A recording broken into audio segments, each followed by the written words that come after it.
স্বাগতম বাংলা প্রেত কথাতে। ওই বাড়িটার দিকে তাকাস না। চায়ের দোকানের বুড়ো লোকটা হঠাৎ কথাটা বলল। অভি হেসে ফেলল। কেন, ভূত আছে নাকি? বুড়ো লোকটা হাসল না, শুধু রাস্তার ওপাশের বাড়িটার দিকে তাকিয়ে রইল। 3 তলা পুরনো বাড়ি, সব জানালা বন্ধ, দেওয়াল জুড়ে শ্যাওলা। আর আশ্চর্যের বিষয়, বাড়িটার আশেপাশে কোনো পাখি বসে না, কোনো কুকুরও যায় না। বুড়োটা ধীরে বলল, ওই বাড়িতে যে ঢোকে সে আর আগের মানুষ থাকে না। অভি এসব বিশ্বাস করত না। সে একজন ইউটিউবার, হরর ভিডিও বানায়। তাই রাতে ক্যামেরা নিয়ে একাই ঢুকে পড়ল বাড়িটার ভেতর। ঘড়িতে রাত 12:05। দরজা ঠেলে খুলতেই ভেতর থেকে পচা গন্ধ বেরিয়ে এলো। অভি ক্যামেরার দিকে তাকিয়ে বলল, বন্ধুরা, আজ আমরা গ্রামের সবচেয়ে ভয়ঙ্কর বাড়ির ভেতরে ঢুকছি। হঠাৎ ওপরতলা থেকে শব্দ এলো, ধূপ ধূপ ধূপ, যেন কেউ খুঁড়িয়ে খুঁড়িয়ে হাঁটছে। অভি হেসে বলল, সম্ভবত বিড়াল। কিন্তু তার নিজের গলায়ও আত্মবিশ্বাস ছিল না। সিঁড়ি বেয়ে ওপরে উঠতেই সে একটা দরজা দেখতে পেল। দরজার ওপরে ধুলো জমে লেখা, খুলবে না। অভি হাসল, অবশ্যই খুলব। সে দরজায় হাত দিল। হঠাৎ তার ফোনে নোটিফিকেশন এলো, আননোন নাম্বার। মেসেজে লেখা, দরজাটা খুলো না। অভি থমকে গেল। কে পাঠালো? আর একটা মেসেজ, ও জেগে উঠবে। অভির বুকের ভেতর কেমন যেন করল। ঠিক তখনই ঠক, দরজার ওপাশ থেকে কেউ আঘাত করল। অভি চমকে উঠল। আবার ঠক ঠক ঠক। ভেতরে কেউ আছে। অভি কাঁপা গলায় বলল, কে? কিছুক্ষণ নীরবতা। তারপর একটা মেয়ের গলা, আমাকে বের করো। অভি দরজা খুলে দিল। ঘরটা সম্পূর্ণ অন্ধকার, কেউ নেই, শুধু একটা পুরনো আয়না, আর আয়নার সামনে একটা কাঠের চেয়ার। অভি ভেতরে ঢুকল। কেউ আছেন? হঠাৎ দরজাটা বন্ধ হয়ে গেল। থাম! অভি দৌড়ে গেল। দরজা খুলছে না। তখনই আয়নার ভেতর কিছু একটা নড়ল। অভি ধীরে ধীরে আয়নার দিকে তাকালো, আর সঙ্গে সঙ্গে তার নিঃশ্বাস বন্ধ হয়ে গেল। কারণ আয়নায় সে একা নেই। তার ঠিক পিছনে একটা মেয়ে দাঁড়িয়ে, লম্বা চুল, সাদা পোশাক, মুখ দেখা যাচ্ছে না। অভি ঘুরে তাকালো, কেউ নেই। আবার আয়নার দিকে তাকালো। মেয়েটা আরো কাছে, একদম তার পিছনে। অভি চিৎকার করে উঠল, কে তুই? মেয়েটা ধীরে ধীরে মাথা তুলল। তার মুখ নেই, চোখ নেই, নাক নেই, শুধু কালো ফাঁকা গর্ত। তারপর সে বলল, তুই দরজা খুলেছিস। হঠাৎ আয়নার ভেতর থেকে একটা হাত বেরিয়ে এলো। তারপর আরেকটা, আরেকটা, 10টা, 20টা, শত শত কালো হাত, সবগুলো অভির দিকে বাড়িয়ে আছে। এবার তুই এখানেই থাকবি। অভি প্রাণপণে দরজায় ধাক্কা মারতে লাগলো। হঠাৎ দরজাটা খুলে গেল। সে দৌড়ে নিচে নেমে এলো, বাড়ির মূল দরজার দিকে ছুটল। কিন্তু বাড়িটা বদলে গেছে।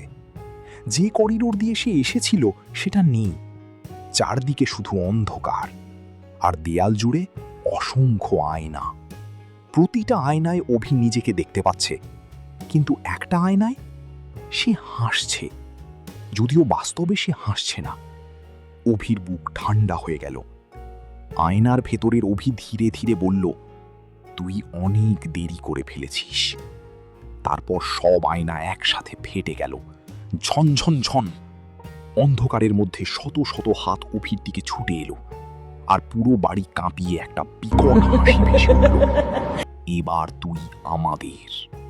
পরদিন সকালে গ্রামের লোকেরা বাড়ির দরজা খোলা দেখতে পেল, কিন্তু অভিকে আর খুঁজে পাওয়া গেল না। শুধু তার ক্যামেরাটা মেঝেতে পড়েছিল। ভিডিওর শেষ ফ্রেমে দেখা গিয়েছিল অভি ক্যামেরার দিকে তাকিয়ে আছে, আর তার পিছনে দাঁড়িয়ে আছে সেই মুখহীন মেয়েটা। কিন্তু সবচেয়ে ভয়ঙ্কর ব্যাপারটা ছিল অন্য। শেষ 3 সেকেন্ডে অভি ধীরে ধীরে ক্যামেরার দিকে তাকিয়ে হাসছিল, যদিও তখন সে ইতিমধ্যেই নিখোঁজ হয়ে গিয়েছিল।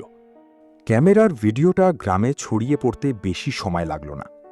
যেই ভিডিওটা দেখেছে সে একই জায়গায় থেমে গেছে। শেষ 3 সেকেন্ডে অভির সেই অস্বাভাবিক হাসি আর তার পেছনে দাঁড়িয়ে থাকা মুখহীন মেয়েটা। কিন্তু কয়েকদিন পর মানুষ আরেকটা অদ্ভুত জিনিস খেয়াল করল। ভিডিওটা বদলাতে শুরু করেছে।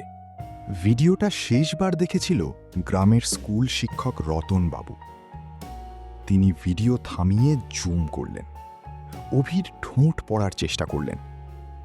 কয়েক মিনিট পর তার মুখ সাদা হয়ে গেল, কারণ অভি বারবার একটাই কথা বলছিল, পেছনে তাকিও না।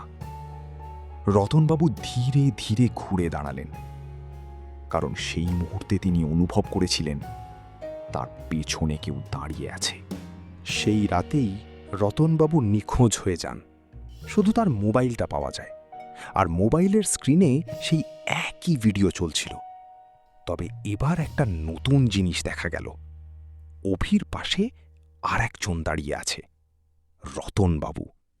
তার মুখে একই রকম হাসি, একই ফাঁকা চোখ। 1 মাস পর পুলিশ বাড়িটা ভেঙে ফেলার সিদ্ধান্ত নিল। বুলডোজার আনা হলো, গ্রামের সবাই দেখতে এলো। বাড়ির সামনের দেওয়াল ভাঙতেই একটা গোপন ঘর পাওয়া গেল। ঘরের ভেতরে শত শত পুরনো ছবি। সব ছবিতে একই বাড়ি, একই আয়না, আর বিভিন্ন সময়ের মানুষ। কেউ 1962 সালের, কেউ 1988 সালের, কেউ 2004 সালের।